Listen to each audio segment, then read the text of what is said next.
as some of you may have seen, the iPhone 13 is one of those iPhones that is basically a really decent device. But more recently, this particular iPhone did actually end up getting somewhat of a pretty big upgrade on iOS 18. Now, as most of you know, iOS 18 has been kind of a buggy mess. It's been kind of buggy all over the place. But one of the really interesting things that's been kind of going on within this version of software is actually when it comes down to the battery life. Now, I made this video the other day, but essentially what I found was when I was comparing the iPhone 16 against my iPhone 16e, so I was comparing my iPhone 16e against all these other iPhones, I saw that my battery life of my iPhone 13 was actually doing fairly well. So this was something that was very surprising to me. Because when I was going to go through and pick up an iPhone 13 compared against my iPhone 16e, I was not expecting that to be the big differentiating factor. I was not expecting that particular phone to be the phone where I would look at it and be like, wow, that's a really big difference.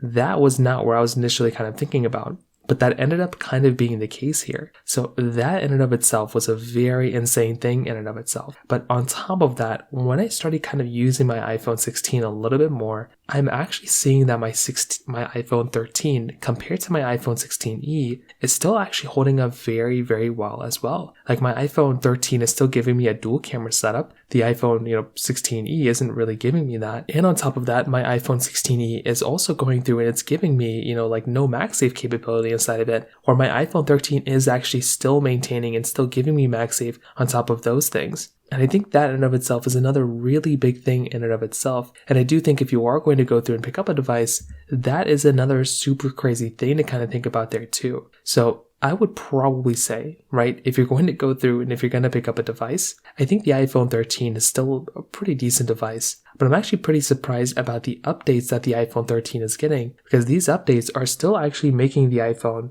13 still hold up fairly well when it actually kind of comes down to it. And it is actually very surprising in and of itself. So in terms of that kind of covers it up there. If you have any other thoughts or questions, please let me know in the comment section below. Hit the like button, that would mean so much, but definitely hit that subscribe button. More importantly than everything else, I love every single one of you guys. Hopefully I'll catch you guys in the next video. Peace out till then.